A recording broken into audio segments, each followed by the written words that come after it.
अरे भैया, भगवान तो आपके विचारों को जानते हैं, आपके मंतव्य को। भगवान सर्वव्यापक है, सर्व अंतर्यामी। भगवान क्या नहीं जानता?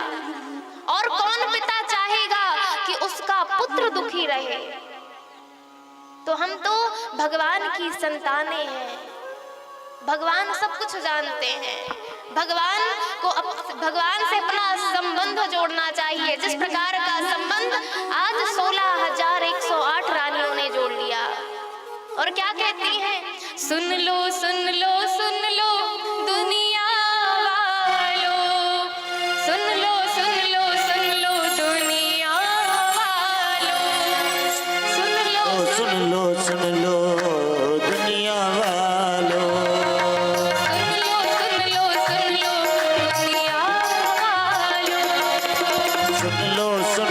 सुन लो दुनिया वालों। जिनसे मेरी यारी है, सारे जग का मालिक है, सारे जग का मालिक है। वो मेरा बाकी बिहारी है, सारे जग का मालिक है। मेरे बाके बिहारी है। सुन लो सुन लो सुन लो दुनिया वालों। ओ सुन लो दुनिया वालों।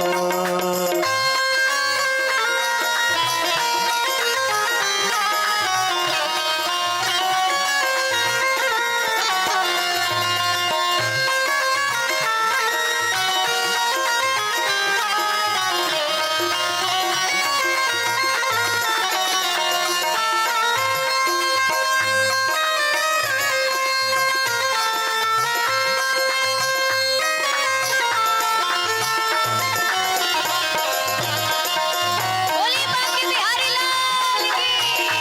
सभी लोग मीठी मीठी तालियां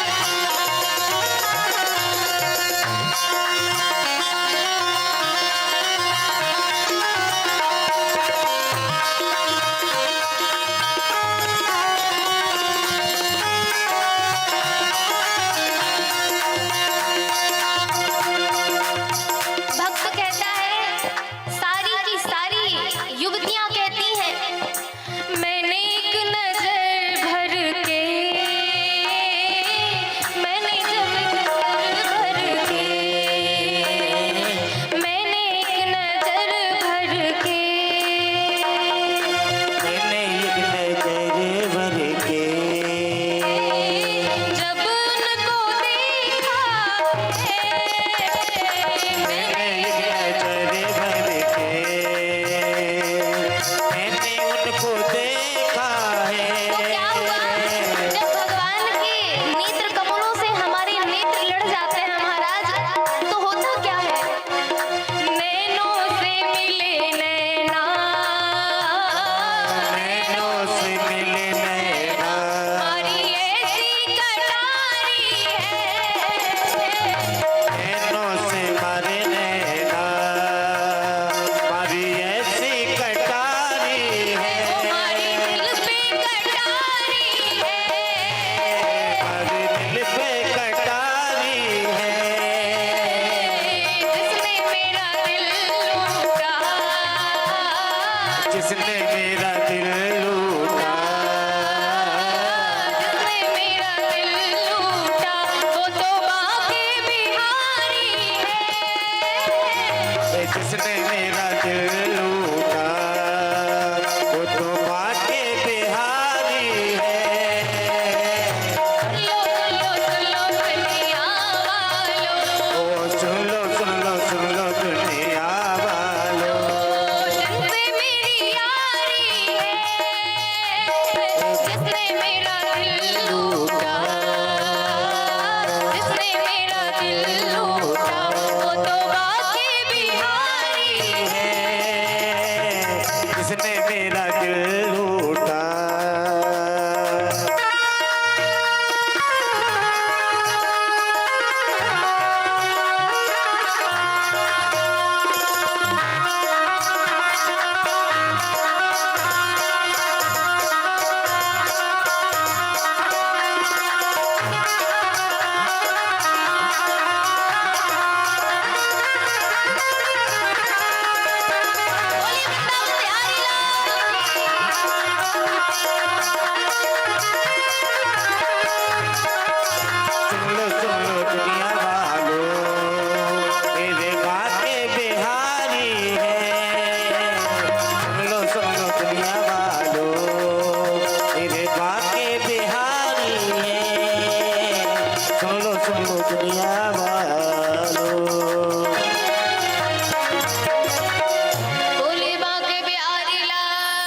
की जय हो।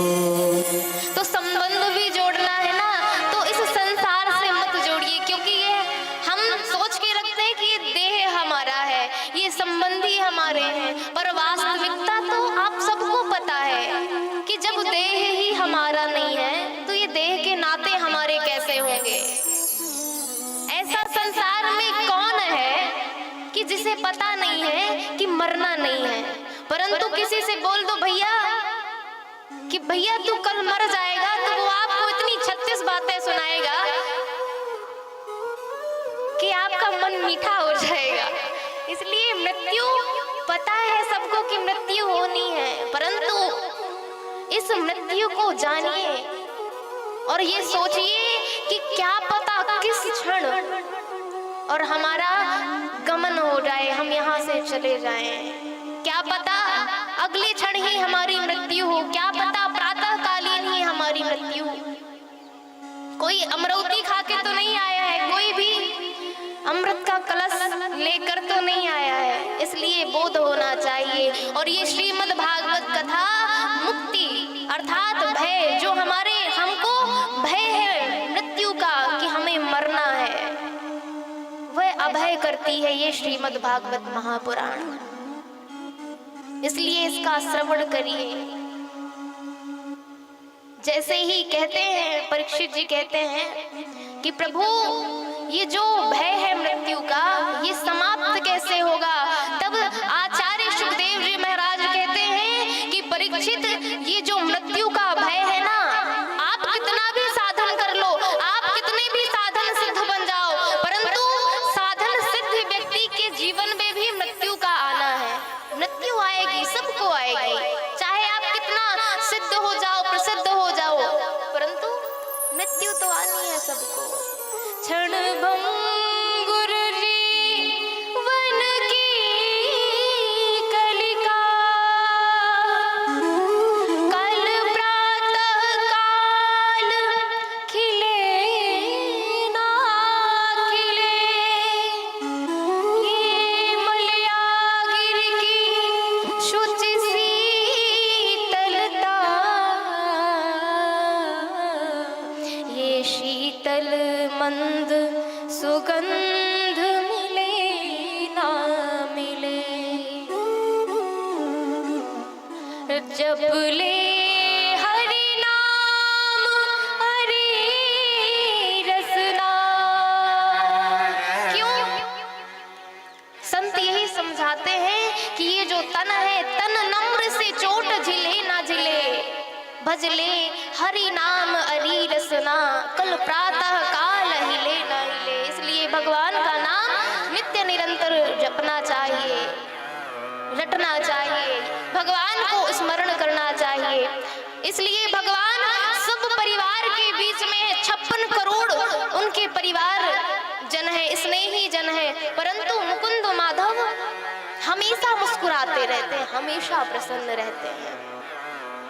इसी प्रकार हमारे जीवन में भी मुस्कुराहट बनी रहना चाहिए। आगे एक दिन प्रभु ने सोचा कि हमारा इतना बड़ा परिवार है, इतनी रानियां हैं, नित्य प्रतिदिन कोई ना कोई रानी रूठ जाती है, तो भगवान उनको मनाते हैं, और भगवान मनाते हैं तो भगवान को अच्छा भी लगता है, श्याम सुंदर को अच्छा भी लगता है, वह नित्य निरंतर किसी ना किसी रानी को मनाते ही रहते हैं।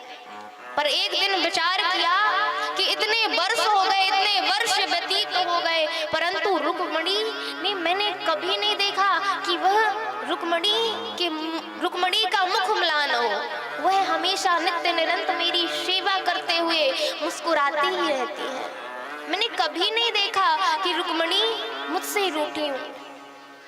विचार किया कि आज ऐसा विचार बना प्रभु का, श्याम सुंदर का, कि वह हास परिहास करने के लिए रुक्मणी जी के अंतःकरण में गए, और गए तो कहा, मौन रह गए, मौन होकर आसन आसीन हो गए।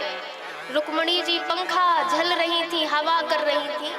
जब मुख मुरझाया हुआ देखा श्याम सुंदर का, तो धीरे से कहती हैं, प्रभु हे नाथ, आपका ये श्याम सा मुखड़ा आज आप क्यों मुरझाया हुआ क्यों है? क्या बात है नाथ?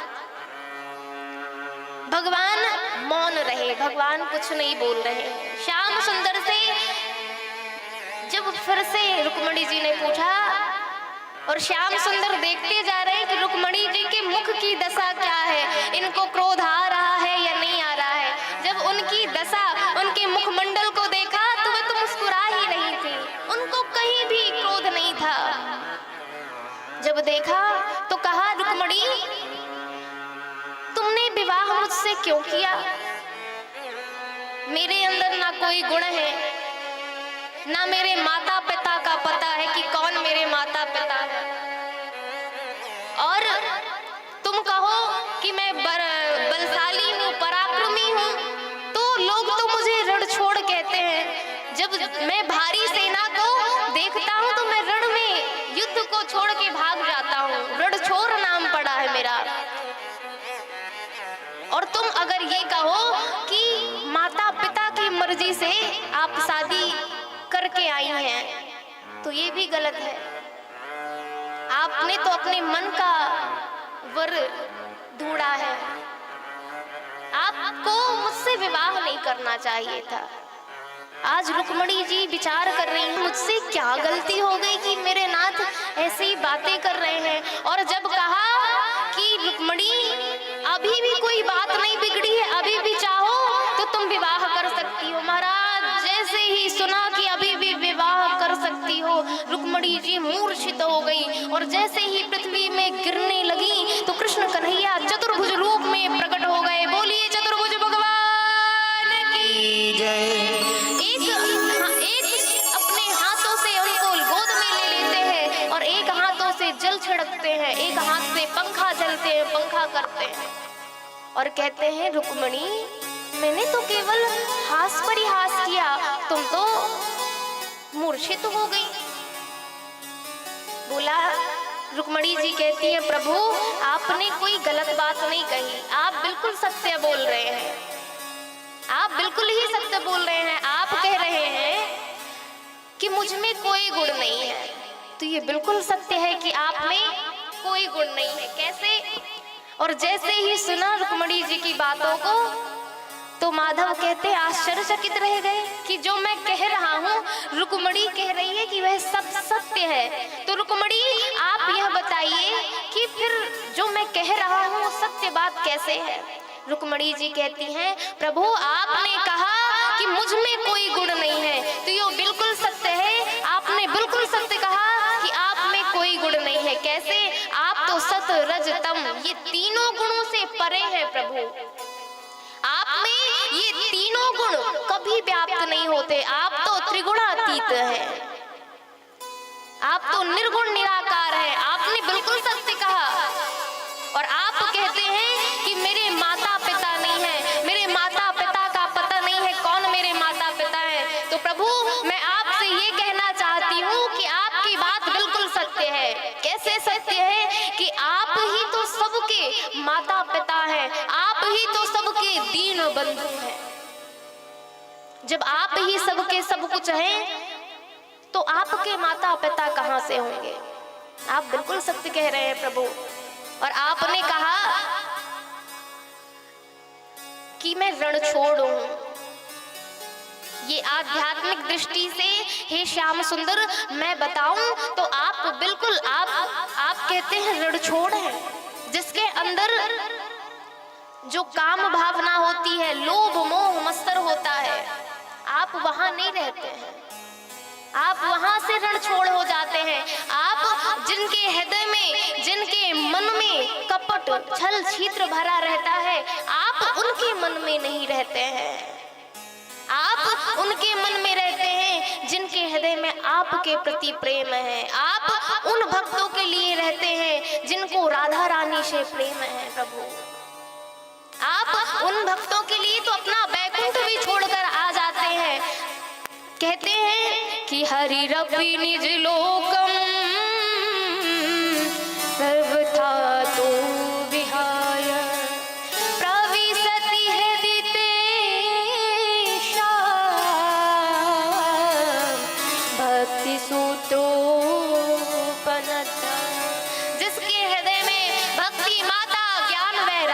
आपके साथ विराजमान होती हैं, तो वह भक्ति माता के बंधन में आप बंधकर उस बैकुंठ को भी छोड़ के उस भक्त के हृदय में बस जाते हैं, निवास करते हैं। प्रभु आप तो ऐसे हैं, मैं सब कुछ जानती हूँ कि आप ब्रह्म हैं। और रुक्मणी जी की बात को सुनकर श्याम सुंदर आह्लादित हो गए। बोले रुक्मणी, मैं तुमसे हास परिहास अगर नहीं करता तो तुम इतनी विद्वान हो, तुम इतनी योग्यता पूर्ण हो, मुझे पता नहीं चलता। आह्लादित हो गए महाराज। आगे बाणासुर की कन्या उषा के साथ अनिरुद्ध का विवाह हुआ। एक बार बलराम जी महाराज द्रुत क्रीड़ा कर रहे थे, खेल रहे थे। रुक्मी की नातन के साथ अनिरुद्ध का विवाह हुआ। एक बार जब द्रुत क्रीड़ा करने में रुक्मी ने कहा कि गवार ग्वालिये, इतना बोला बलराम को, और बलराम जी ने सुना कि ये गवार ग्वालिया बोल रहा है। उसी समय अपना हल मूसल निकाला और गोविंदाय नमो नमः कर दिया, उसका वध कर दिया। आचार्य सुखदेव जी कहते हैं कि एक बार परीक्षित भगवान अपने बच्चों के साथ विहार करने के लिए गए, घूमने के लिए गए। तो एक जाकर वन में, एक जाकर सुंदर बगीचे में बगीचा देखा और प्रविष्ट हो गए। बगीचा में एक वृक्ष लगा था, तो वृक्ष के पास जाकर बच्चों से कहा, बच्चों आप लोग खेलो, मैं यहाँ विश्राम करता हूँ। और श्याम सुंदर विश्राम करने लगे। जैसे ही विश्राम करने लगे तो बच्चे जाकर क्रीड़ा करने लगे और कंदुक क्रीड़ा करने लगे महाराज। तभी उनकी जो गेंद थी वह जाकर एक कुएं में गिर गई।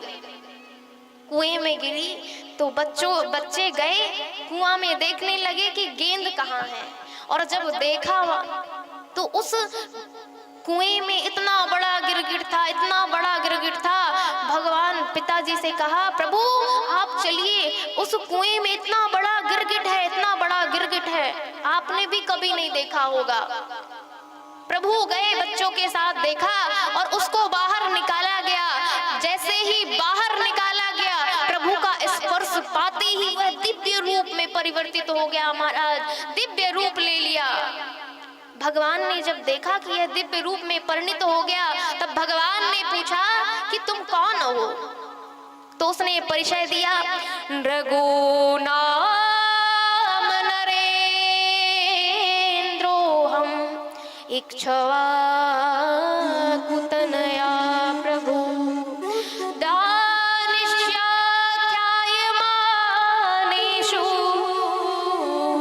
यदि ते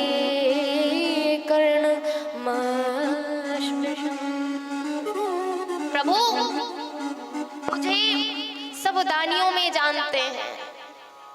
बोले भगवान ने कहा, दानियों में तुम्हारी ख्याति हुई है? भैया तुमने ऐसा क्या दान किया है कि तुम्हारी दानियों में गिनती आती है? नृग कहता है, नृग ने कहा कि प्रभु मैं इक्ष्वाकु का पुत्र हूँ और मेरा नाम नृग है। और आप कहते हैं कि आपने क्या दान किया? तो प्रभु मैंने गैयाओं का दान किया है, गायों का दान किया है। जब भगवान ने सुना तो कहा भगवान ने कि तुमने कितनी गैयाओं का दान किया है? नृग हंसने लगा, मुस्कुराने लगा, कहता है प्रभु आप भी कैसी बात पूछते हैं? जिस प्रकार बारिश होती है, बारिश की बूंदों को नहीं गिन सकते, पृथ्वी में धूल होती है, धूल के कण को नहीं गिन सकते, आकाश मंडल में तारे होते हैं, उन तारों को नहीं गिन सकते, इसी तरह ठीक इसी प्रकार मैंने कितनी गैयाओं का दान किया है, मैं गिन कर नहीं बता सकता। श्याम सुंदर कहते हैं कि जब भैया तूने इतनी गैयाओं का दान किया है तो तेरा फिर पतन कैसे हो गया, गिरगिट कैसे बन गया तू? तब नृग कहता है कि प्रभु मुझसे एक गलती हुई। क्या गलती हुई? तो अच्छा तूने गाय का दान किया है तो तू कोई मारुति आती रही होगी, मरकैनू गैया का दान किया होगा। तो बोले नहीं नहीं, सीधी श्यामा गाय का, गुणशीला जो गुणवती है, श्यामा गाय का मैंने दान किया। तो प्रभु कृष्ण श्याम सुंदर ने कहा कि जो दूध नहीं देती होगी तूने उसका दान किया होगा। तो नृग कहता है नहीं प्रभु, ऐसा भी नहीं है। पयस्वनी तरुणी रूपशीला, पयस्वनी दूध देने वाली गैया का मैंने दान किया होगा। तो ऐसे ही गैयाओं का दान नहीं किया, उनके सींगों को मड़ियों से जड़ देता था, उनके खुरों को चांदी से जड़ देता था, और रूपशीला दूध देने वाली अच्छी श्यामा गायों का मैंने दान किया। श्याम सुंदर कहते हैं जब तूने इतनी अच्छी गायों का दान किया तो तेरा पैसा न्यायाजित का नहीं होगा, घपलतबाजी का होगा तेरा पैसा। तो कहता है नहीं प्रभु, आप ये गलत कह रहे हैं, ऐसा भी मैंने नहीं किया। न्यायार्जिता रूप्य पुरा सवत्स दुकूलमाला भरणा तदावम, मैंने न्याय से अर्जित किए हुए पैसों से गायों का दान किया है। श्याम सुंदर मुस्कुरा के कहते हैं भैया, जब तेरे दान में कोई कमी नहीं थी तो फिर तेरा पतन क्यों हो गया, तू गिरगिट क्यों बन गया। बिना पाप की कमाई से, बिना पाप किए, बिना कुछ गलत किए ऐसी योनि की प्राप्ति नहीं हो सकती है। जब तूने सब कुछ सही सही कार्य किया है तो तेरा पतन क्यों हुआ। तब नृग कहता है प्रभु, मुझसे जाने अनजाने में एक गलती हुई। क्या गलती हुई। राजा नृग कहता है कि प्रभु, एक बार की बात है कि एक संत महाराज की गाय जो भाग करके मेरी दान की गायों में मिल गई, और मैंने उस गाय का संकल्प पूर्वक एक ब्राह्मण को दान दे दिया, और वह जो जिसकी गाय नहीं मिल रही थी वह खोजता खोजता ढूंढ रहा था। प्रभु, जब मैंने संकल्प पूर्वक उस ब्राह्मण को दान दिया और जब वह लेके जाने लगा तो आपस में वो दोनों ब्राह्मण टकराए और कहा कि मेरी गैया को क्यों रे चोर, तुझे शर्म नहीं आती, मेरी गैया को तू कहाँ लेके जा रहा है। उस ब्राह्मण से कहा कि होश हवास में बात करो, मैं संकल्प पूर्वक विधि पूर्वक मैं दान में गाय को लेके आया हूं, तू मुझे चोर बोल रहा है। तो ब्राह्मण कहता है अरे ये हो कैसे सकता है, मेरी गाय का कोई कैसे दान कर सकता है, मेरी गाय में किसी का क्या अधिकार कि संकल्प पूर्वक कोई दान कर ले। बोलो चलो राजा के पास, हम तो विधि पूर्वक संकल्प में गाय का दान लेकर आए हैं। दोनों ब्राह्मण राजा के पास गए हैं और राजा से सारा वृत्तांत बताया। तो राजा कहता है कि हाँ, मुझसे गलती हो गई, मैंने गाय का दान कर दिया। तो ब्राह्मण देता, आप ऐसा करिए कि जो गाय, मैंने तो अब गाय को दान में दे दी, तो आप मुझसे कोई और दान में ले लीजिए गाय। तो उस ब्राह्मण ने कहा प्रभु, आप राजा हैं, ठीक है, अच्छी बात है, पर हम किसी का दान आन नहीं लेते हैं, हमारी खुद की गाय है तो हम क्यों किसी की दान लें। वह राजा के बोलने पर भी वह संत ना माना, ब्राह्मण ना माना। तो जो संकल्प सहित जिसको दिया था उन संत से कहा, तो वह संत कहता है कि राजा, तुम राजा हो, तुम्हें विधि पूर्वक सोचना चाहिए कि जब तुमने संकल्प करके मुझे दे दिया है तो तुम्हारा इस गाय पर क्या अधिकार। अब तुम किस हक से कह रहे हो कि दान लौटा दो। दोनों महाराज संत ब्राह्मण खींच गए और वहीं क्रोधित होकर के कहा उन्होंने कि जाओ, ना मुझे गाय चाहिए ना मुझे गाय लेनी। और दोनों ब्राह्मण संत चले गए। अंतिम क्षण आया नृग का, यमपुरी को गए और यमराज ने कहा कि नृग, तुम सार्थकता तुमने बहुत ही की, तुमने दान दिया, परंतु तुमसे एक गलती हुई, भले ही जाने अनजाने में हुई। तुमने दूसरे के धन को अपना धन मान लिया, तो तुम्हें पाप किया है, तो उस पाप कर्म का जो कर्म है उस योनि को भोगना पड़ेगा। तो यमराज ने पूछा, धर्मराज ने पूछा कि तुम्हें पहले पुण्य भोगने हैं कि तुम्हें पाप भोगने हैं। राजा नृग कहता है कि प्रभु मेरे पुण्य तो अधिक है परंतु छोटा सा पाप है, तो पाप के कर्म के बदले आप मुझे जो भी नर्क में सजा देनी है तो पहले मैं नर्क की सजा भोगूंगा, इसके बाद मैं पुण्य भोगूंगा अपने। और उसी समय वह गिरगिट के रूप में, प्रभु ऐसा हुआ मेरे साथ। जब सारा वृत्तांत सुनाया और प्रभु जब आपके हाथों का स्पर्श मिला, कर कमलों का स्पर्श मिला तो मैं धन्य हो गया और मैं अब भगवत धाम को जाता हूँ। और इस प्रकार कहते हुए राजा नृग चल पड़ा भगवत धाम के लिए। इस प्रकार राजा कहते हुए भगवत धाम के लिए चल पड़ा महाराज। अब भगवान श्याम सुंदर अपने पुत्रों को बैठा कर कहते हैं कि भैया देखा, दूसरे संत का धन इस राजा नृग ने अपना समझा तो उसका जो परिणाम मिला उसे गिरगिट योनि मिली। और उसने किया क्या था? उसने यही किया था, जाने अनजाने में दूसरे की गैया को अपना गैया मान लिया, अपनी गाय मान लिया, ये गलती हुई।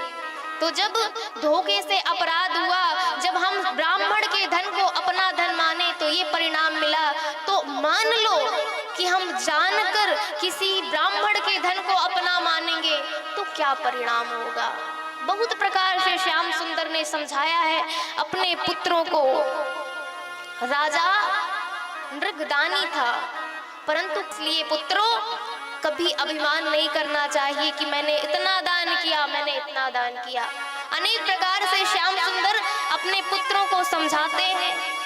आचार्य सुखदेव जी कहते हैं कि एक बार की बात है परीक्षित, कि एक दिन बलराम जी बोले कि कन्हैया हम वृंदावन से परसों का कहकर आए थे और आज वर्षों व्यतीत हो गया, हमने वृंदावन के वासियों से नहीं मिला, चलो चलते हैं और सबसे मिलकर आते हैं। कन्हैया ने कहा कि दाऊ दादा आपको जाना है, आपकी इच्छा है तो आप चले जाइए।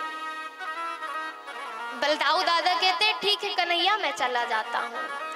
और चैत्र वैशाख में दाऊ दादा वृंदावन चले गए और वृंदावन में गर्मी और ठंडी भयानक पड़ती है। तो एक बार जब गए 2 महीनों के लिए तो बलदाऊ दादा ने यमुना मैया से कहा कि यमुना मैं तुम्हें विहार करना चाहता हूँ, तुम मेरे पास आ जाओ।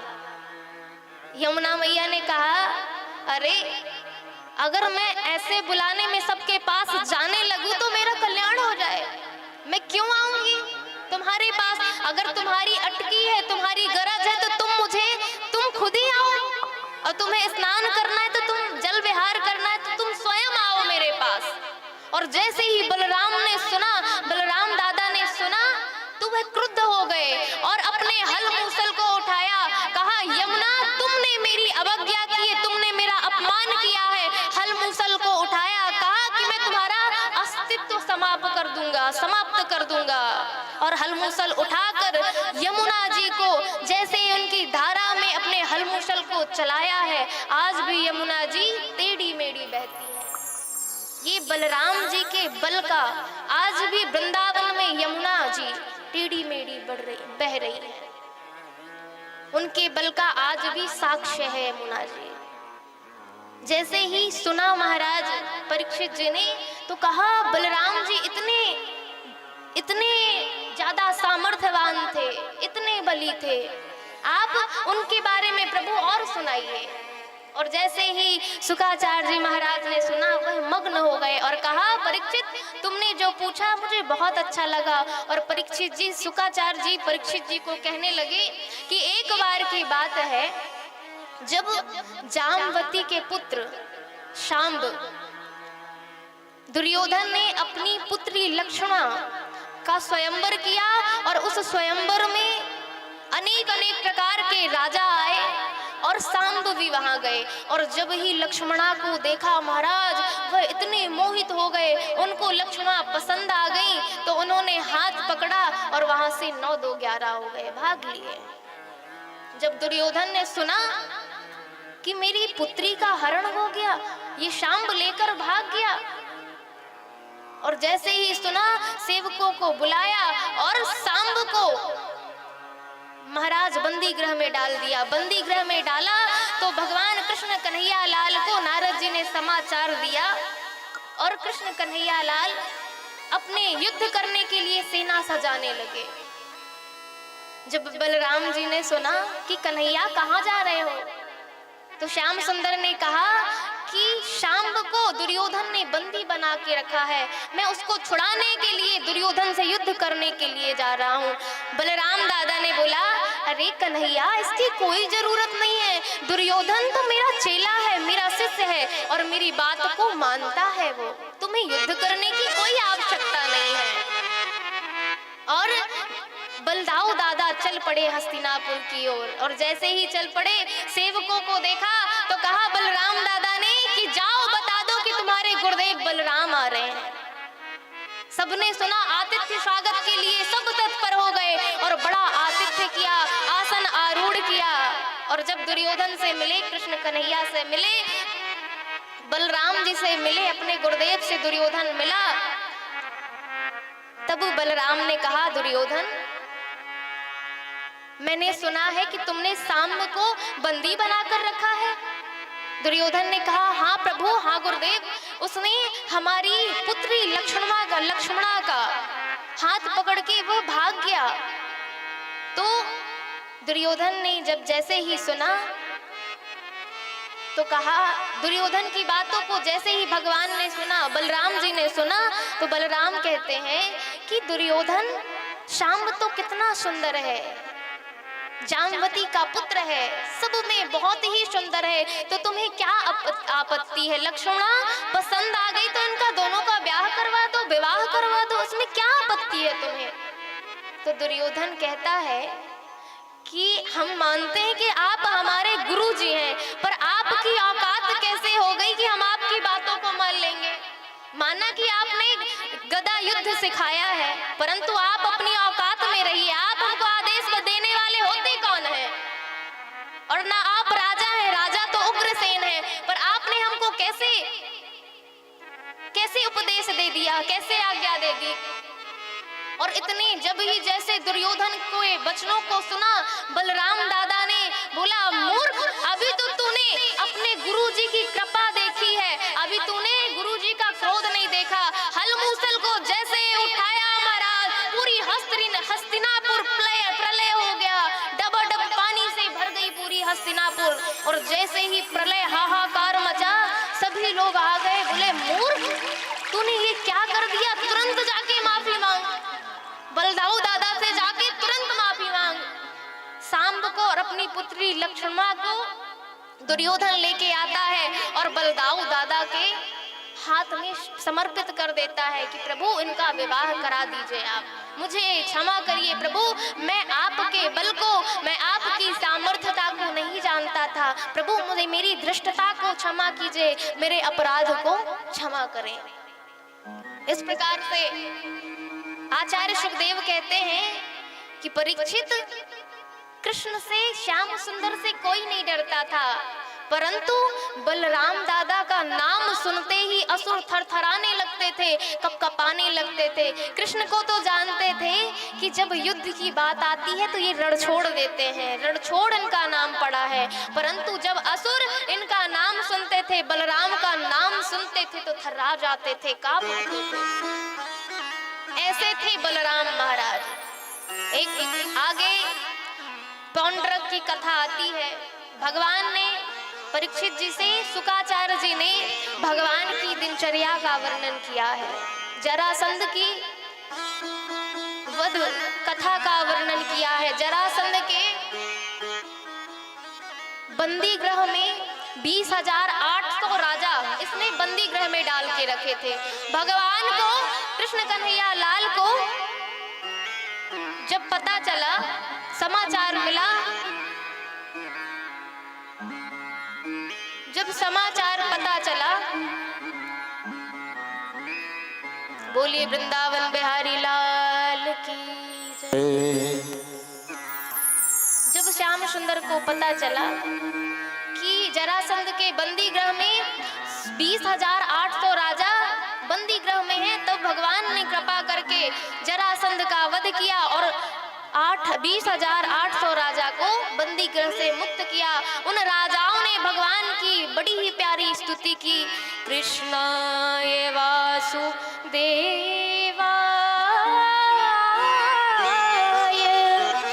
हरये परमात्मने प्रणत क्लेशनाशाय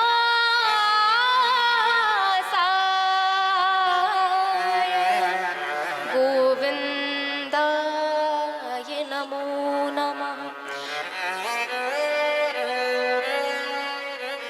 इस श्लोक का जो नित्य पारायण करते हैं उनके जीवन में कितना भी अगर क्लेश हो, दुख हो, इसका पाठ किया जाए तो 1 महीने के अंदर चमत्कार देखने को मिलता है। उसका जीवन आनंदमय हो जाता है, खुशहालियों से भर जाता है। इसलिए जिसके घर में विपत्ति हो, और विपत्ति में ही क्यों याद किया जाए भगवान को, सुखी भी रहे, तब भी आप सभी इस श्लोक का पाठ कर सकते हैं। कृष्णाय वासुदेवाय हरये परमात्मने प्रणत क्लेशनाशाय गोविंदाय नमो नमः। गोविंदाय नमो नमः। आगे भगवान राजसू यज्ञ का वर्णन करते हैं। आचार्य सुखदेव जी महाराज से आप परीक्षित जी कहते हैं कि प्रभु आपने भक्तों का चरित्र खूब गा गा कर सुनाया। भगवान को दीन बंधु कहा जाता है। जिसने भगवान दीन बंधु है, दीनों के ऊपर कृपा करते हैं प्रभु, तो कोई ऐसा भगवान का प्रसंग सुनाइए जिनको भगवान ने कृपा करी हो। तब शुकाचार्य जी महाराज 2 मिनट के लिए, 24 घड़ी के लिए समाधि में लीन हो गए महाराज, और उनको सुदामा जी की याद आई। और सुदामा जी की याद आई तो वो लीन हो गए 2 घड़ी के लिए, मग्न हो गए। और परिचय कैसे देते हैं? कृष्णाश्रित सखा कशित ब्राह्मणो ब्रह्मविद्वान् विरक्तेन्द्रियार्थेषु प्रशान्तात्मा जितेन्द्रियः प्रशांतात्मा जितेन्द्रिय। आचार्य सुखदेव जी महाराज सुदामा जी का परिचय देते हैं कि सुदामा जी कौन है। भगवान कृष्ण के सखा हैं सुदामा जी, जो वेद वेदांग जानते हैं, जो विद्वान हैं, भगवान की गुणों को जानते हैं, भगवान के प्रेम को जानते हैं, वह हैं सुदामा जी। जो हर एक परिस्थिति में, चाहे अनुकूल हो चाहे प्रतिकूल हो, हर एक परिस्थिति में सुदामा जी महाराज प्रसन्न रहते हैं। वो है सुदामा जी, परम जितेंद्रिय है सुदामा जी महाराज, जिनकी 5 कर्मेंद्री 5 ज्ञानेंद्री जिनके वश में है, वो है सुदामा जी। इतना सुंदर वर्णन करते हैं, परिचय देते हैं। और वहीं ठीक उन्हीं की पत्नी का परिचय कैसे देते हैं? दरिद्रा सीदमानासा वेदमाना विगम्य च वेदमाना विगम्य च। उनकी पत्नी परम दरिद्र है, जिसको धन की आशा बनी रहती है, इसलिए दरिद्र बनी रहती है। परंतु एक व्यक्ति ने पूछा कि ये जो सुदामा जी का परिचय दिया तो उनको तो कितने सम्मान से अलंकृत किया, परंतु जब उनकी पत्नी का वर्णन किया, जब उनकी पत्नी का परिचय दिया, तो आपने सीधे लिख दिया कि वह दरिद्र है। ऐसा क्यों? तब एक दोहा है, बड़ा ही सुंदर भाव दर्शाता है कि दरिद्र कौन है। दरिद्र कौन है? धनवंता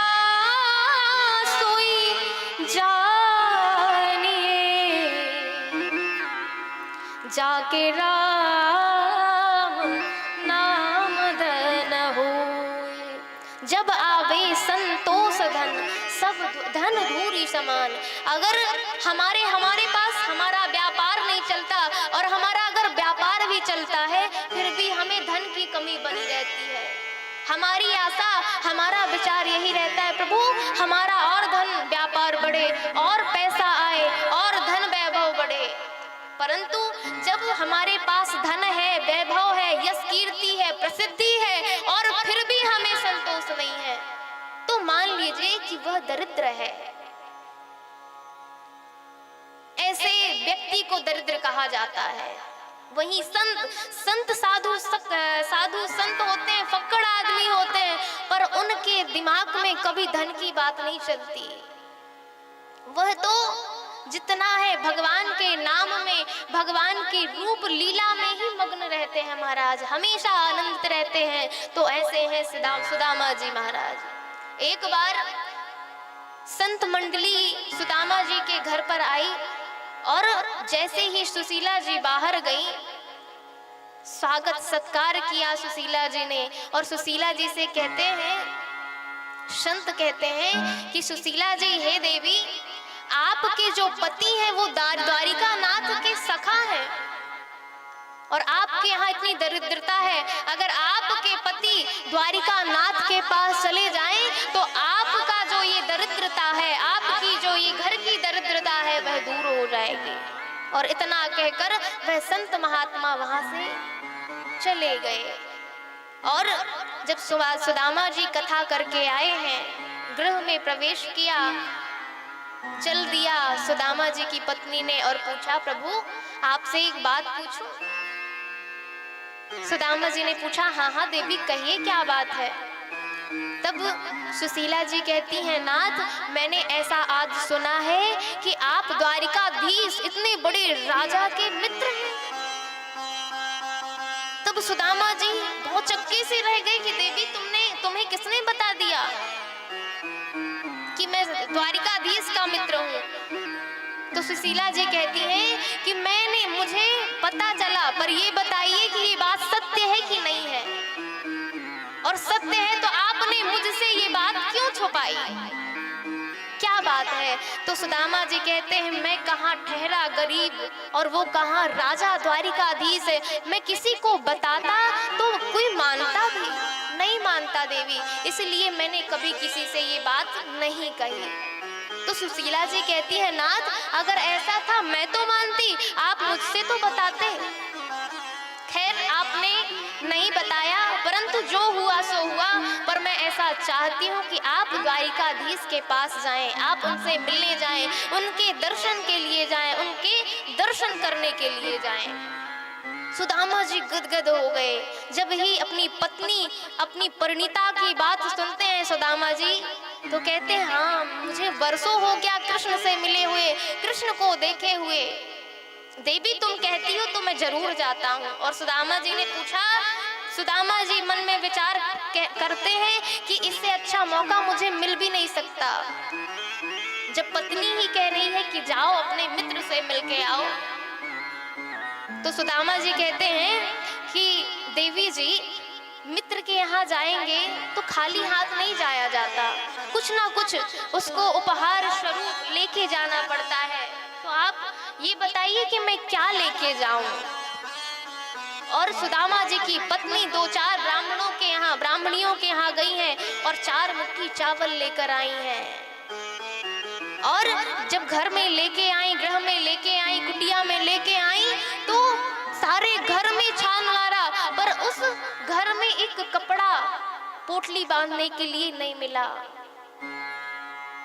पुनः ढूंढा तो एक जीर्ण सीर्ण सी अनेक छिद्रों से वह धोती मिली महाराज, और उस धोती को इहरा दोहराकर उन्होंने उस छिद्र को बंद करके वह पोटली बना दी और सुदामा जी को दे दी और कहा कि आप अपने माधव से, आप अपने सखा से कह देना कि भाभी का संदेश क्या है। भाभी कही है कि 1 मास 2 पाख में 2 एकादशी होए, सो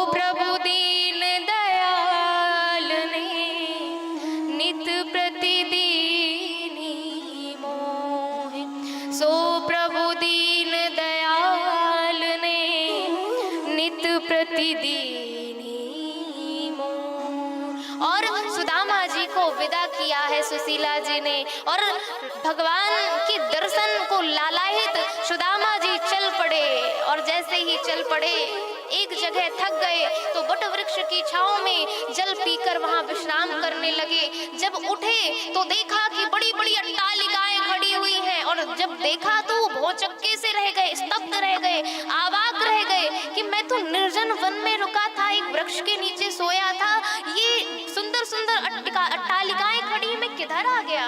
एक व्यक्ति से पूछा कि भैया, ये जो मैं द्वारिका जाना चाहता हूँ, ये द्वारिकापुरी यहाँ से कितना दूर है। तो उन द्वारिका वालों ने हंसने लगे, कहा कि द्वारिका में भैया खड़े हो, संत महाराज द्वारिका में ही तो हो आप, और द्वारिका के बारे में पूछ रहे हो। सुदामा जी ने कहा, अच्छा तो ये बताओ यहाँ के राजा द्वारिकाधीश का महल कहाँ है, किस ओर है। तब उन्होंने मार्ग बताया और कृष्ण कन्हैया उस द्वार पर महल की ओर चल पड़े। कैसे चल पड़े? देखो देखो ये गरीबी का हाल, कृष्ण के दर पे विश्वास लेके आया है, मेरे बचपन का यार है मेरा श्याम, यही सोच कर मैं आस लेके आया।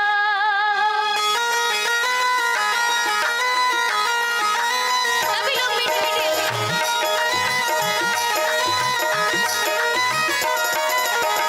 अरे द्वारपालो कन्हैया से कह दो, अरे द्वारपालो कन्हैया से कह दो, के दर पे सुदामा करीब आ गया है। दर पे सुदामा करीब आ गया है। अरे द्वारपालो कन्हैया से कह दो, अरे द्वारपालो कन्हैया से कह दो, के दर पे सुदामा करीब आ गया है। दर पे सुदामा करीब आ गया है।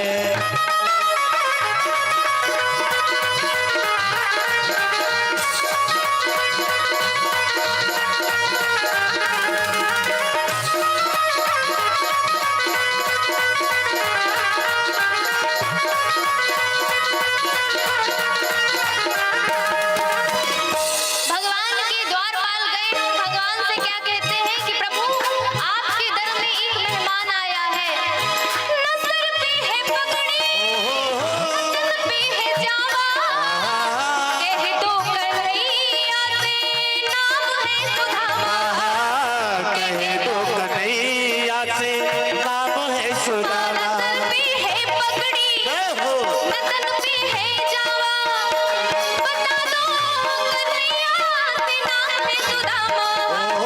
न सर पे पगड़ी न तन पे है जामा, बता दो कन्हैया को नाम है सुदामा, बता दो कन्हैया को नाम है सुदामा। बस एक बार मोहन से जा करके कह दो, बस एक बार मोहन से जा कर ये कह दो, के दर पे सुदामा सखा गया है। मिलने सखावत नसीब आ गया है। के दर पे सुदामा सखाया गया है। के दर पे सुदामा गरीब आ गया है।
द्वार पालो कन्हैया से कह दो ये दर पे सुदामा तकाया गया है। दर पे सुदामा गरीब आ गया है।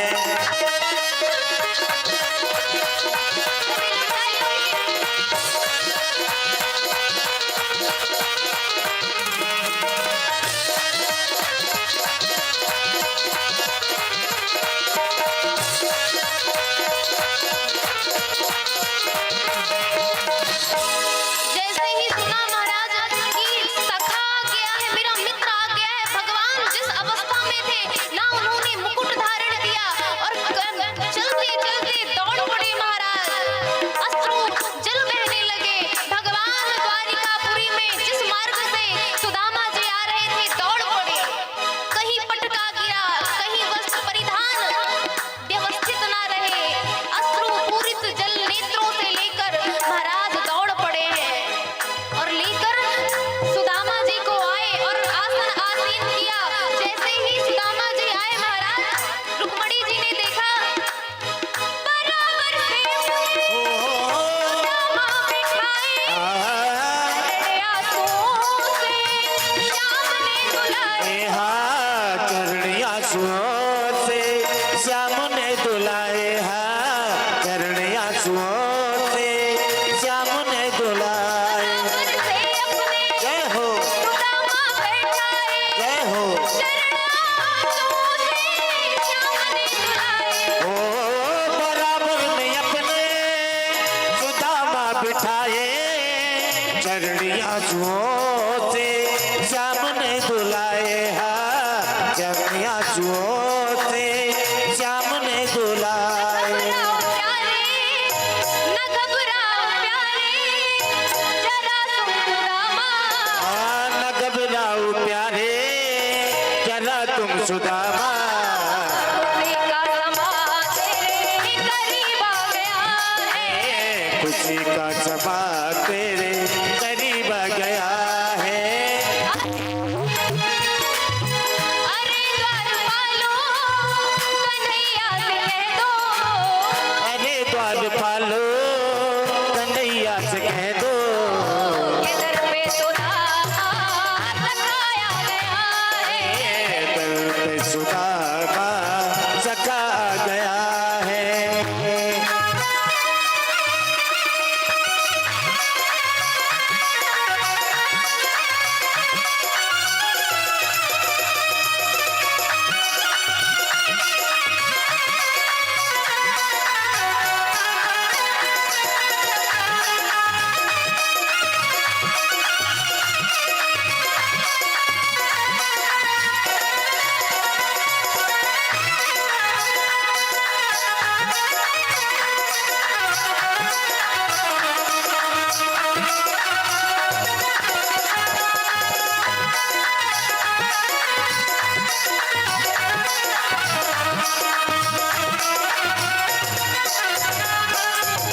अरे द्वार पालो कन्हैया से कह दो।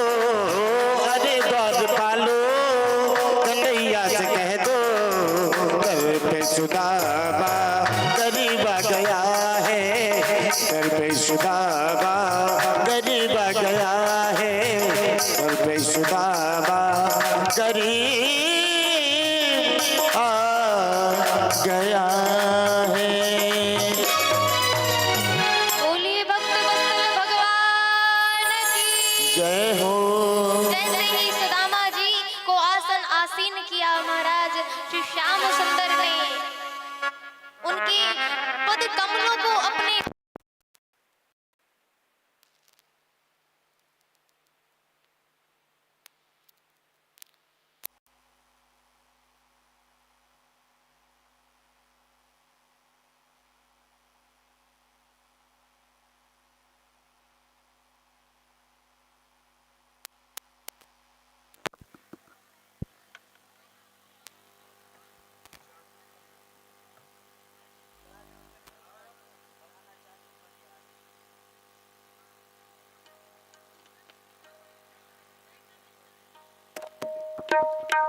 बोलिए भगत वत्सल भगवान की जय हो। जैसे ही आसन में बिठाया है सुदामा जी को, श्याम सुंदर सुदामा जी के पद कमलों को अपने गोद में रख लेते हैं और जितने भी धूल के कण लगे हुए हैं वह अपने वस्त्र से, अपने पीतांबर से ही पोंछ रहे हैं, कण निकाल रहे हैं। और देखा कि अनेक कांटे चुभे हुए हैं, उन कांटों को निकाला है महाराज। श्याम सुंदर कांटों को निकालते हैं, उनको इतना दुख हो रहा है कि सुदामा जी आपने इतना समय लगा दिया आने में, ऐसे बेहाल बेवाइन सो कंटक जाल लगे पुनि जोए, हाय महादुख पायो सखा तुम आए ना किते दिन कोए, देखी सुदामा की दीन दशा करुणा करके करुणा निधि रोए, पानी परात को हाथ छुयो नहीं, नैनन के जल शोभ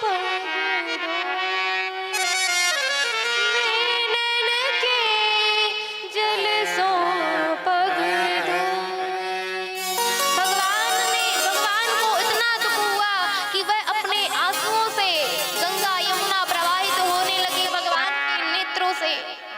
उन्हें पानी परात जब रुक्मणी जी लेके आई तो उन्होंने छुआ नहीं, अपने नेत्रों से, अपने नेत्रों के जल से ही सुदामा जी के चरण पखार दिए। और जैसे ही देखा और रुक्मणी जी से कहा कि रुक्मणी ये जो पवित्र जल है ना, जाओ सारे आंगन में छिड़क दो, हमारा घर आंगन पवित्र हो जाए। हम धन्य हैं कि हमारा ऐसे भक्त आए हैं हमारे घर।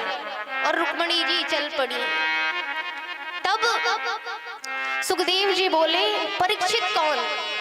लोग कहते हैं कि सुदामा जी दरिद्र है, सुदामा जी गरीब है। पर कैसे गरीब है सुदामा जी?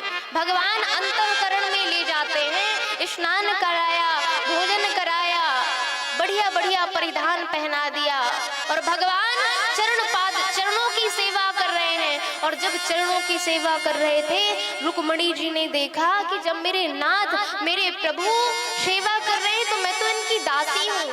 तो उन्होंने भी सुदामा जी को पंखा झलने लगी, पंखा करने लगी। अब बताइए कि सुदामा जी गरीब हैं कि सुदामा जी अमीर हैं? सुदामा जी दरिद्र नहीं है। धनवंता सोई जानिए, जाके राम नाम धन होए। धनवान तो वही है जिसके जीवन में भगवान है, जिसके जीवन में प्रभु का नाम है, वो धनवान है। कौन कहेगा कि सुदामा जी गरीब है, दरिद्र है?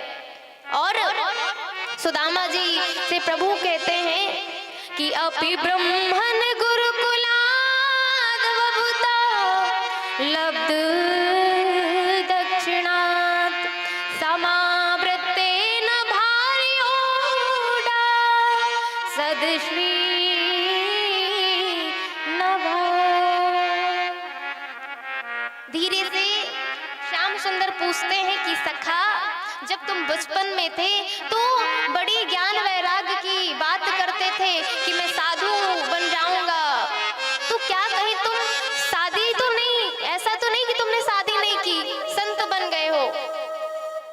सुदामा ने कहा, नहीं नहीं, मैंने विवाह कराया है और मुझे मेरी जो अर्धांगिनी है, जो मेरी परिणीता है, मुझे मेरे अनुकूल ही मिली है। भगवान की बड़ी भक्ता है वो। श्याम सुंदर कहते हैं, अरे सखा, तुम्हारा विवाह हो गया, तुमने हमें खबर तक नहीं कुछ भिजवाई। कन्हैया से सखा कहते हैं, सुदामा जी कहते हैं, कन्हैया काय को बात बनावे भैया, तो को बुलावो का छोटी चीज है, तो द्वारिकाधीश को भैया राजा है, तुझको कैसे बुलाया जा सकता है? बातों से कन्हैया ने कहा, अरे सखा, कछु बात ना है, जो हुआ सो ये बता कि भाभी जी, अगर मेरी भाभी जी ने तुमको मेरे पास भेजा है तो कुछ ना कुछ मेरे लिए संदेशा भी भेजा होगा। कन्हैया जब रुक्मणी जी चली जाती है वहां से, तब कन्हैया कहते हैं, जब पूछा कि भाभी ने मेरे लिए संदेश भेजा कि नहीं भेजा, तब कहते हैं कि तुम्हारे लिए भाभी ने संदेश भेजा है। और ये भी कहा कि जब भाभी ने भेजा है तो भाभी ने मेरे लिए भेंट स्वरूप कुछ ना कुछ तो भेजा होगा। कन्हैया ने बोला, जब कन्हैया की बातों को सुना सुदामा जी ने, तो सुदामा जी भगवान के, श्री कृष्ण के ऐश्वर्य को देखकर स्तब्ध रह गए महाराज। उन्होंने सोचा कि ये 4 मुट्ठी चावल, इतना बड़ा द्वारिकाधीश है, ये राजा है, मैं इसको 4 मुट्ठी चावल दूंगा। श्याम सुंदर समझ गए कि ये संकोच कर रहे हैं, ये नहीं देंगे। तब अपना भगवान स्वभाव बताने लगे कि सुदामा, मैं तो भाव का भूखा हूँ, पत्रम पुष्पम फलम तोयम मैं भक्त्या प्रयक्षति। मुझे कोई प्रेम से पत्ता चढ़ा दे, पुष्प चढ़ा दे, यहाँ तक कि जल भी चढ़ा दे तो मैं उसके, अगर उसके अंदर प्रेम है तो मैं वह जल भी ले लेता हूँ, स्वीकार कर लेता हूँ। सुदामा जी कहते, भैया तू कितनों भी प्रवचन दे दे, कितनों भी ज्ञान दे दे, मैंने कछु लायो नहीं तो भैया मैं कहाँ से दे दूं। तब कन्हैया कहते हैं, श्याम सुंदर कहते हैं कि चलो ठीक है भैया, तुमने कछु ना लायो, कछु बात नहीं, पर ये बताओ कि मैं जब से देख रहे हो कि तुम हर हाथ से ऐसे ऐसे कर रहे हो, सब कुछ कर रहे हो, परंतु ये वाला हाथ ना तो हिला रहे ना डुला रहे, बात क्या है, ये तुम्हें कौन सी बीमारी लग गई है। सुदामा जी ने कहा, कछु नहीं भैया, हम इतने दूर से आए हैं ना, तो हाथ पैर में थोड़ा सा दर्द है हाथ में। कन्हैया बोले कि अरे भैया, अरे सखा, जब तुम्हें हाथ में दर्द था तो तुमने बताया क्यों नहीं? मैं जब से तुम्हारे चरणों को दबा रहा हूँ, हाथ को ही दबा देता, अब तुम्हारे हाथ का ही इलाज करूंगा। सुदामा जी ने कहा, सुन कन्हैया, मेरे हाथ मत छूना, दूर हट। बोले क्यों नहीं छूऊंगा, तुम्हारे हाथों में दर्द है ना, तो तुम्हारे हाथों का ही इलाज करूंगा।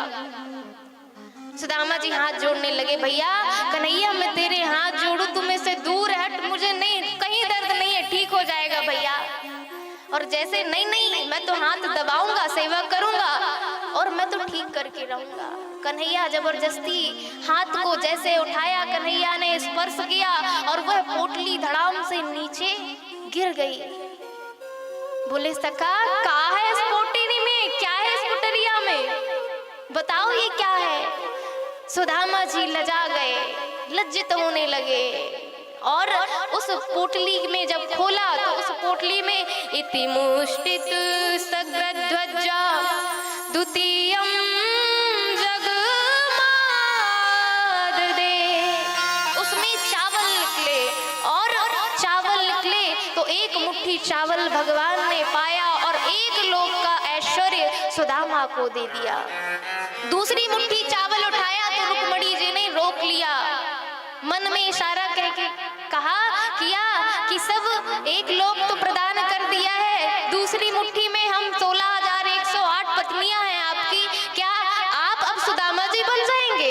कहाँ रहेंगे हम, कहाँ निवास करेंगे? क्या सुदामा बनने का विचार है आपका? और दूसरा भाव यह भी कहता है कि रुक्मणी जी सारे इशारे में कहती हैं, प्रभु ये इतने बड़े भक्त हैं आपके, तो ऐसे भक्तों का उच्चिष्ट प्रसाद हमें भी मिल जाए तो हम धन्य हो जाएं। और रुक्मणी से भगवान ने कहा, तुम पालो और सबको बांट दो। रुक्मणी जी वहां से चल पड़ी बांटने के लिए, प्रसाद बांटने के लिए। तो कन्हैया ने कहा, भाभी ने भेजा है तो भाभी ने कुछ ना कुछ संदेश भी भेजा होगा, बताओ सुदामा क्या संदेश भेजा है। तब सुदामा जी कहते हैं, एक मास द्वैपाक में, भाभी ने कहा है एक मास द्वैपाक में दूध एकादशी होए, सो प्रभु दीन दयाल ने नित प्रतिदिन ही मोए, सो प्रभु दीन दयाल प्रतिदिनी मोह। सुशीला मैया का, भाभी का जैसे ही सुना संदेश, कृष्ण भगवान श्याम सुंदर हृदय में दुखित हो गए, अश्रु जल छा गए और उसी समय उन्होंने प्रत्युत्तर के रूप में सुशीला भाभी से कहा, होनी थी तो हो गई, पर अब ऐसो नहीं होए, भाभी तेरे भवन में नित्य द्वादशी होए, भाभी तेरे भवन में नित्य द्वादशी हो। रहीम जी भी यही कहते हैं कि देनी ऐसी देनी देन जो कित सीखे हो सैन, और ज्यों ज्यों कर ऊपर उठे त्यों त्यों नीचे नैन। जब राजा दान दे रहे थे तो एक रहीम जी कहते हैं कि राजा तुम इतना दान दे रहे हो, इतने बड़े दानी हो, तुम जितना जितना दान करते हो वैसे ही तुम्हारे नेत्र नीचे क्यों हो जाते हैं? तब उत्तर दिया राजा ने कि देनहार कोई और है और भेजत है दिन रैन, और लोग भरम हम पर करें या देनी चैन। देने वाला तो कोई और है, तो हम भरम, हम अहंकार अपने ऊपर क्यों लाएं कि हम सबको दान कर रहे हैं? भगवान ने प्रति उत्तर तो दे दिया, श्याम सुंदर ने भाभी को महल बनवा दिया, धन वैभव ऐश्वर्य सब कुछ दे दिया, पर सुदामा जी को कुछ नहीं पता। तो संकेत, यह मार्मिक प्रसंग यह संकेत देता है कि आप दान करें, आप सब कुछ करें, परंतु अपने मुख से कभी ना कहें कि मैंने इतना दान दे दिया। आपके मन में अहंकार नहीं आना चाहिए, क्योंकि देनहार आपको दे रहा है, देने वाला आपको दे रहे, तो अब किस चीज का अहंकार कर रहे हैं? क्यों अहंकार करना है? तो दान देने के बाद अहंकार नहीं करना चाहिए। सुदामा जी ने, जब कृष्ण कन्हैया श्याम सुंदर ने कुछ नहीं कहा सुदामा जी से, तो सुदामा जी ने प्रसंग को बदल दिया। सुदामा जी ने कहा कि भैया ये जो भाभी है ना, अब मुझे प्रातः काल जाना ही होगा। और सुदामा जी ने की बात जब सुनते हैं मनमोहन, तो मनमोहन कहते हैं, सखा तुम्हारी जैसी इच्छा। और सुदामा जी ने विचार किया कि मैंने सखा से सिर्फ कन्हैया से एक बार कहा कि मैं जाऊंगा, मेरे मित्र ने कन्हैया ने एक बार भी झूठ ही भी नहीं कहा, झूठ ही नहीं बोला कि रुक जाओ, एक बार तो कहना चाहिए कि रुक जाओ, परंतु प्रभु ने रोका नहीं। खैर, प्रभु सुदामा जी की विदा करने के लिए द्वार पर जाते हैं, तब सुदामा जी कहते हैं, भैया अब तू जा, तू थक जाएगा, हम चले जाएंगे धीरे धीरे पैदल। और सुदामा जी कहते हैं कि सुशीला ने सोचा था कि द्वारिकाधीश के पास भेजूंगी तो धन देंगे, बहुत सारा पैसा देंगे, परंतु अब मैं वापस ऐसे ही जाऊंगा बिना धन लिए, कुछ लिए बिना, तो यूं खरी कोटी सुनाएगी, यूं खरी कोटी मेरे श्याम सुंदर को ना जाने क्या क्या कहेगी और मुझे बर्दाश्त नहीं होगा। तो ये मेरा कन्हैया ना भोला भाला है, मैं इसे याद ही दिला देता हूँ। अरे कन्हैया, जिस प्रकार आते ही तूने मेरे से पूछा, मुझसे पूछा कि भाभी जी का क्या संदेश है, और मैंने बताया, ठीक उसी प्रकार जब मैं घर जाऊंगा, गृह जाऊंगा, तो तेरी भाभी पूछेगी कि कन्हैया ने मेरे लिए क्या संदेश भिजवाया है, तो मैं क्या कहूंगा कन्हैया भैया? तब कन्हैया कहते हैं कि हाँ भैया, मैं तो भूल ही गया था कि मुझे कुछ संदेश भाभी को भिजवाना है।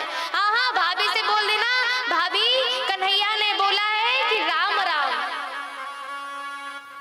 तो सुदामा जी अंदर ही अंदर मुस्कुराने लगे और कहा कि हाँ भैया ठीक है, राम राम कुशल क्षेम तो कह ही देंगे, परंतु कोई खास, कोई अच्छी बात भाभी को भिजवानी हो संदेश में तो बता दे। तो बोले ठीक है, हाँ एक विशेष बात मुझे याद आ गई, सखा सुदामा कह देना भाभी से कि अगले बार जब भेजेंगी ना तो भाभी तुम्हें अकेले नहीं भेजेंगी, भाभी के साथ आना।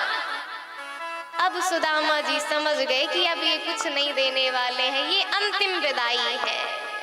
और सुदामा जी ने कहा कि ठीक है, अब जब भगवान ने चाहा तो हम भाभी के साथ जरूर मिलेंगे तुमसे। और इतना कहकर चल पड़े सुदामा जी और विचार करते हैं कन्हैया तो मेरा भोला बाला है, मोहन तो मेरा भोला भाला है, वो जानता है कि मैं दरिद्र हूँ और वह मुझे धन दे देगा, ऐश्वर्य दे देगा, सिद्धियां दे देगा। तो कहीं ऐसा ना हो कि ये कहते हैं ना जिसकी अमीरी, जिसको पैसा तुरंत मिल जाए और वो बड़ा दरिद्र रहा हो तो उसका जो भाव है वह बदल जाता है, उसका जो भाव है वह बदल जाता है। तो सोचते हुए जाते हैं कि मैंने, कन्हैया ने मुझे इसलिए धन नहीं दिया कि मैं धन को पाते ही मेरी बुद्धि बौरान आ जाए, मैं भगवान के भजन से अलग ना हो जाऊं, इसीलिए मेरे मोहन ने मुझे कुछ नहीं दिया।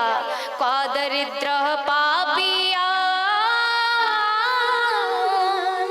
का कृष्ण निकेतना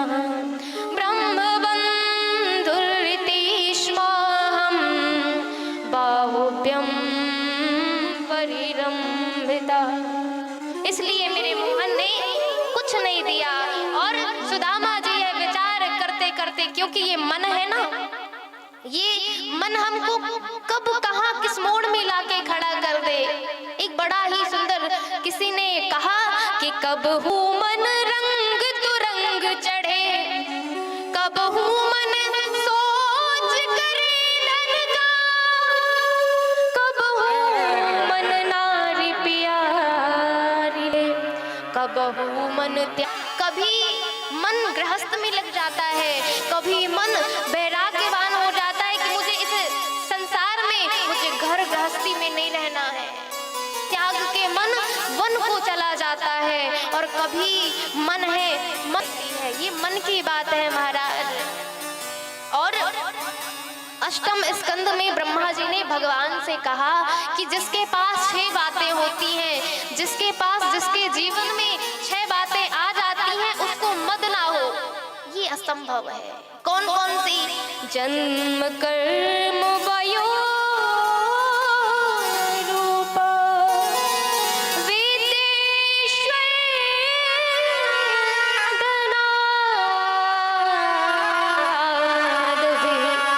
यज्ञस्तु न भवेस्तम् तत्रायं मदनुग्रहम्। ये 6 बातें जिसके जीवन में होती हैं उसे मद ना हो, ऐसा असंभव है। क्या? जो बड़े कुल में जन्म ले, वह कुल जो कुलोत्पन्न में जन्म लेता है, जो उत्पन्न होता है कुल अच्छे कुल में, उसे घमंड होता है, उसके अंदर अभिमान होता है। जो अच्छा कर्म करता है उसके अंदर अभिमान होता है। जो जिसकी अवस्था, जो अपनी युवा अवस्था में होता है, जिसके पास रूप होता है, जिसके पास विद्या होती है और जिसके पास धन का अभिमान होता है, ये 6 चीजें जिसके पास होती हैं उसे अभिमान ना हो, ये असंभव है। और जो 6 चीज होने पर भी उसे अभिमान नहीं है, तो शुकाचार्य जी कहते हैं तत्रायं मदनुग्रह। भगवान कहते हैं उसके ऊपर मेरी विशेष कृपा है कि जिसके ऊपर 6 बातें हैं उनके जीवन में, पर उसे अभिमान नहीं है, वह अभिमान रहित है। तो जान लेना कि उसके ऊपर मेरी विशेष कृपा है। इस प्रकार से सोचते हुए जब सुदामा अपने गृह पहुंचे, अपनी नगरी पहुंचे, तो सुदामा जी डर गए। सुदामा मंदिर देखी डरे, सुदामा मंदिर देखी डरे, सुदामा मंदिर देख डरे। यहाँ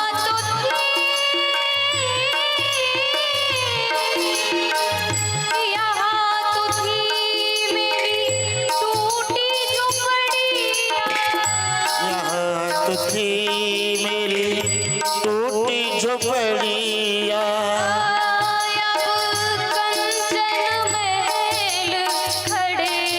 सुदामा मंदिर देख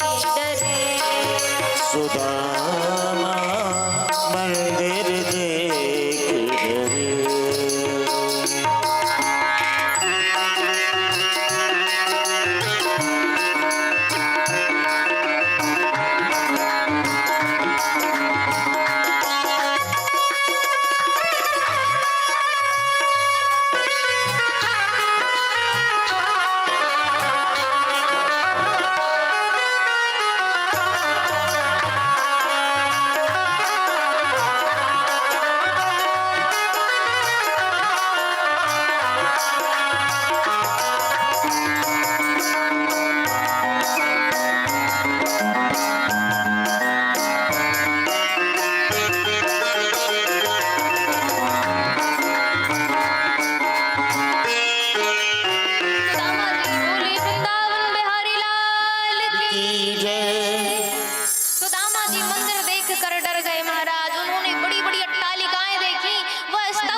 इतनी बड़ी बड़ी अट्टालिकाएं कैसे बन गई।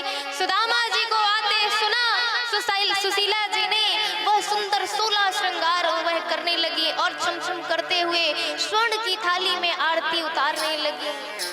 तब सुदामा जी ने कहा कि देवी आप कौन हैं? मुस्कुराकर देवी जी कहती, अच्छा आप इतने अपने सखा से मिले कि मोही को भूल गए, मुझे ही भूल गए आप ऐसे अपने सखा से मिले कि मुझे ही भूल गए। मैं सुशीला हूँ।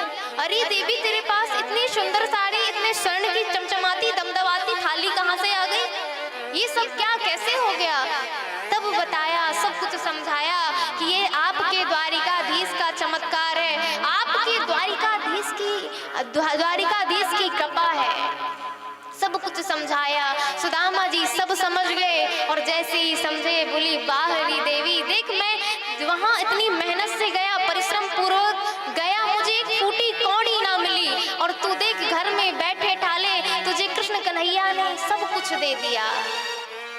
भगवान दीन बंधु है। इस प्रकार से सुदामा जी का चरित्र सुनाया है और समय का इतना अभाव है कि कथा को पूर्ण करना है। तो आइए, भगवान कुरुक्षेत्र में ब्रजवासियों से मिलना हुआ भगवान का। एक बार कुरुक्षेत्र में सूर्य ग्रहण के समान समय स्नान करने के लिए कृष्ण कन्हैया गए और वहां पर वृंदावन के वासियों मैया बाबा से भगवान जैसे मिलते हैं, विह्वल हो गए भगवान और 100 वर्षों के बाद आज वृंदावन वासियों से मिल रहे हैं। आगे देवकी जी के 6 पुत्रों को भगवान लौटा कर देते हैं और जैसे ही स्तनपान करते हैं भगवान का उच्छिष्ट दुग्ध पीकर वह परम धाम को चले जाते हैं। आगे वंश को श्राप मिलता है। अब प्रभु ने सोचा कि 56 करोड़ की संख्या मेरा परिवार ही है, तो कहीं ये मेरा परिवार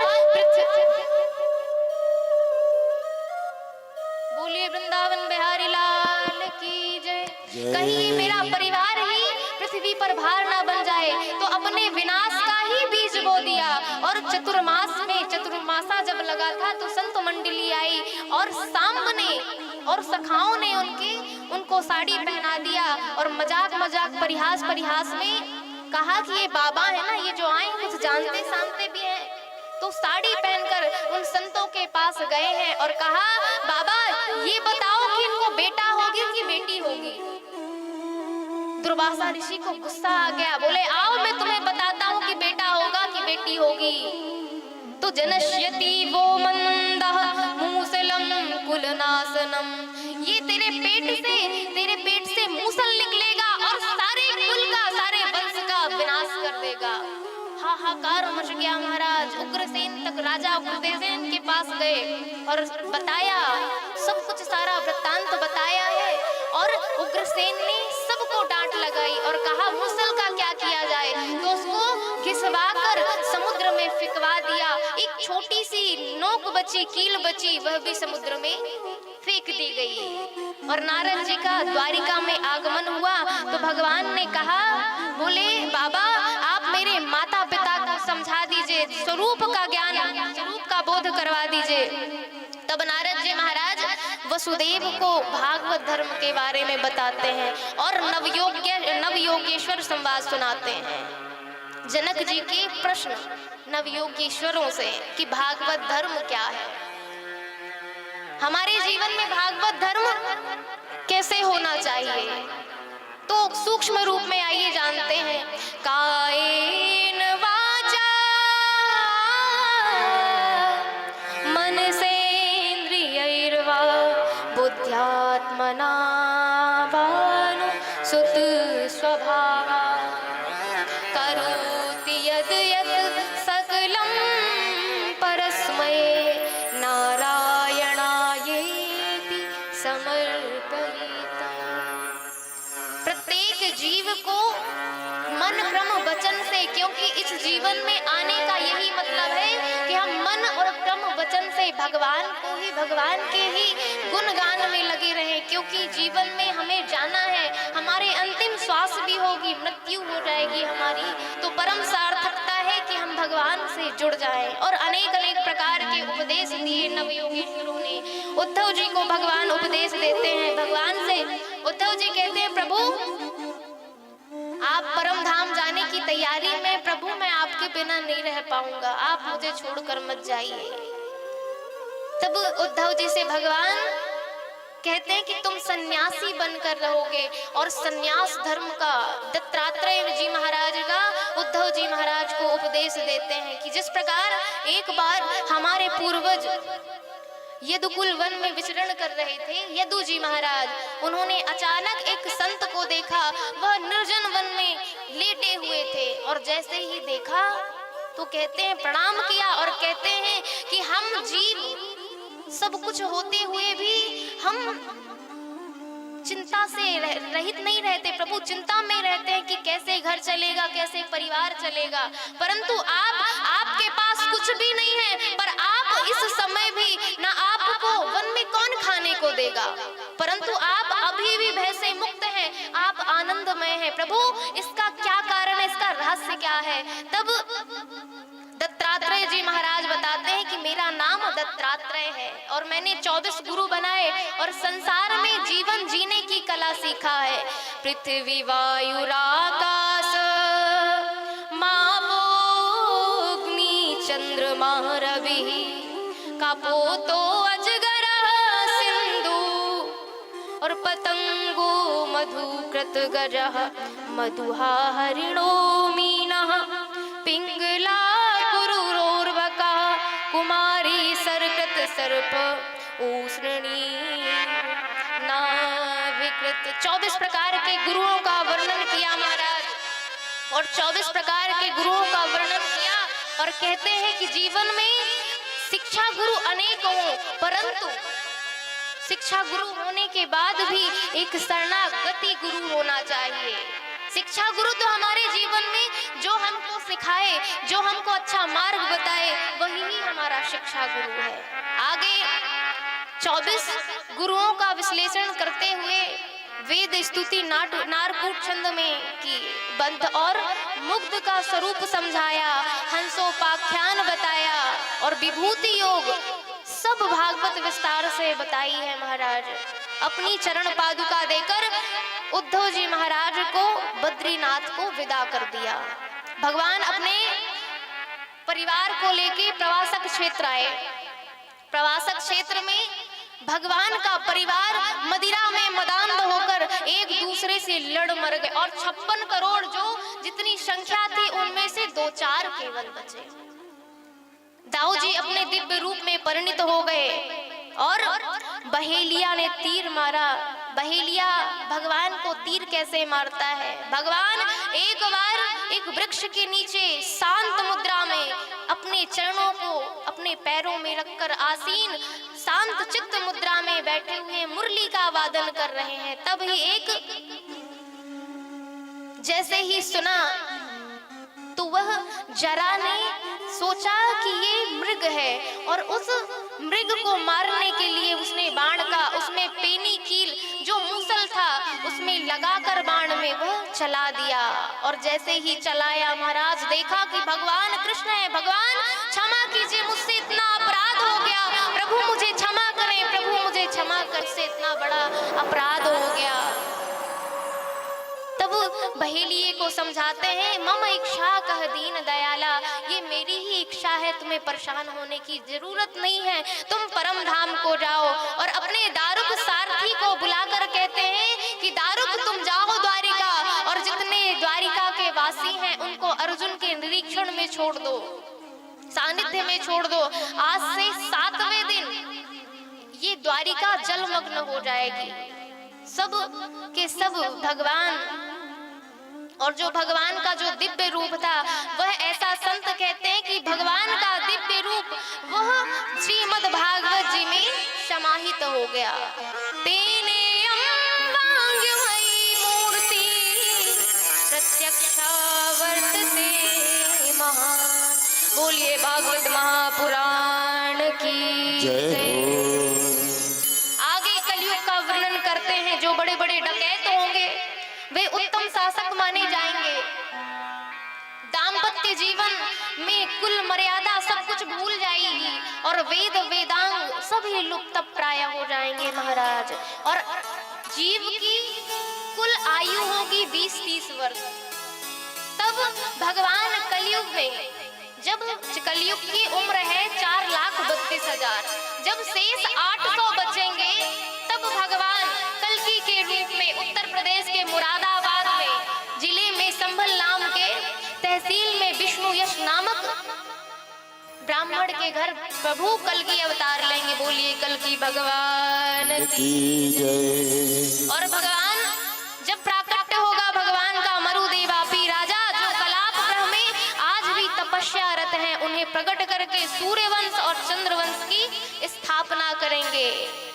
तभी परीक्षित जी सतयुग लग जाएगा। श्री सुखदेव जी भगवान परीक्षित को समझाते हुए कहते हैं, परीक्षित संकेत किया।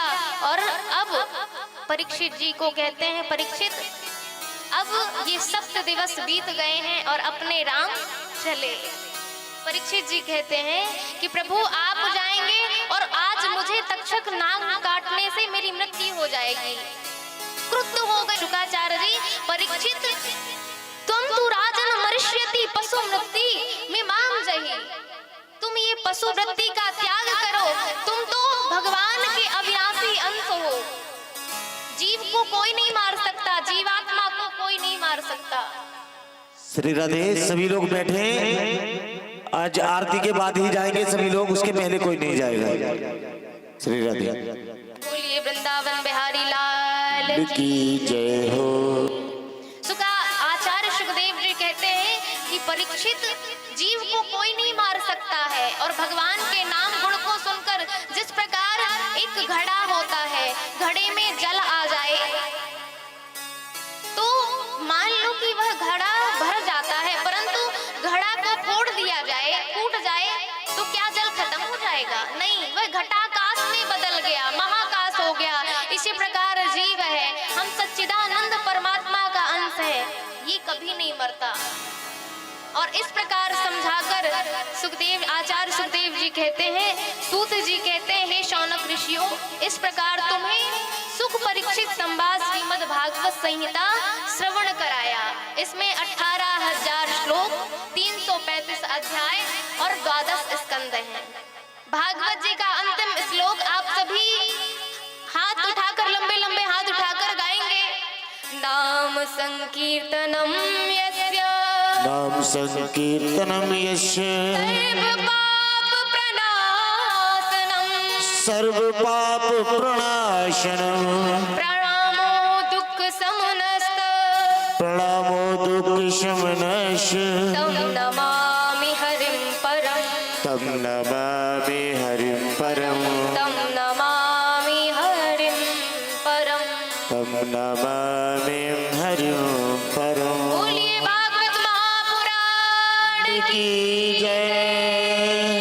इसलिए जैसे ही जिस देश में रहें, जिस वेश में रहें, भगवान का स्मरण करते रहें। और जिस देश में